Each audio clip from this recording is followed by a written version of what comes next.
présidentielle, Valérie Pécresse demande solennellement un débat avec Emmanuel Macron. Il doit rendre compte, lors d'un débat présidentiel, de son bilan qui est calamiteux, a jugé la candidate LR Valérie Pécresse dimanche 30 janvier. Emmanuel Macron doit-il débattre avec les candidats à la présidentielle avant le premier tour? La réponse est oui pour Valérie Pécresse.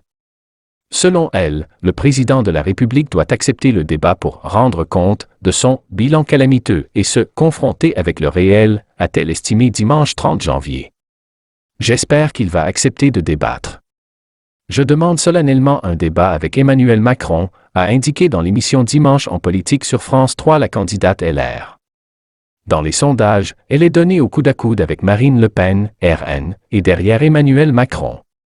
Il doit rendre compte de son bilan qui est calamiteux, de l'état de notre école, de l'état de notre hôpital, de l'état de notre justice, de la violence qui monte dans les rues, de l'immigration qui est incontrôlée, a-t-elle ajouté. Refuser le débat avant le premier tour, c'est archaïque. Pendant les régionales, tous les présidents sortants ont accepté le débat.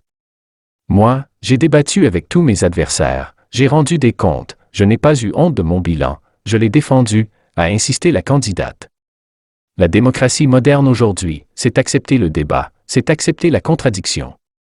On a une présidence du mépris, une présidence hautaine, distante et solitaire.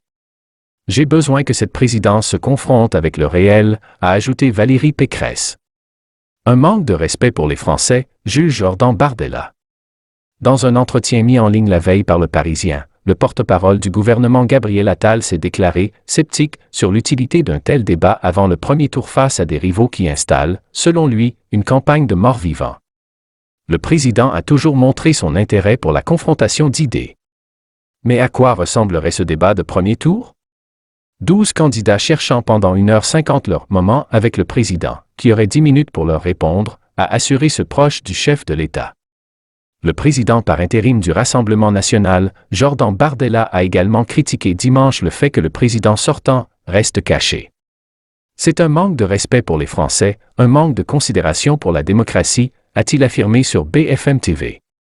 Que le président de la République, après tout ce qu'on a vécu depuis 5 ans, ne vienne pas descendre dans l'arène pour débattre, c'est une conception très particulière de la démocratie, nous l'appelons à se déclarer et ne pas se dissimuler derrière la fonction présidentielle. Emmanuel Macron, toujours en tête dans les sondages. Selon un sondage Rolling, IFOP fiducial pour Paris Match, LCI et Sud Radio publié lundi 24 janvier, Emmanuel Macron arriverait en tête mais avec un point de moins au premier tour, devant Marine Le Pen qui devance Valérie Pécresse.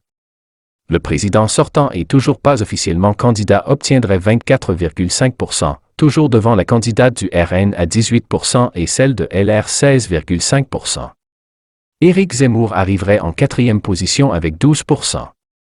5 candidats de gauche arrivent ensuite. Jean-Luc Mélenchon, 10,5%, fait toujours la course en tête devant un gruppetto mené par Yannick Jadot, 5%, puis dans un mouchoir de poche, Anne Hidalgo, 3,5%, Christiane Taubira, 3% et Fabien Roussel, 3%.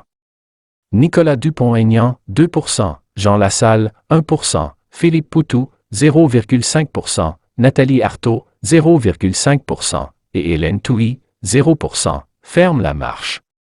Au second tour, Emmanuel Macron l'emporterait face à Marine Le Pen 56% contre 44%, et contre Valérie Pécresse 55% contre 45%.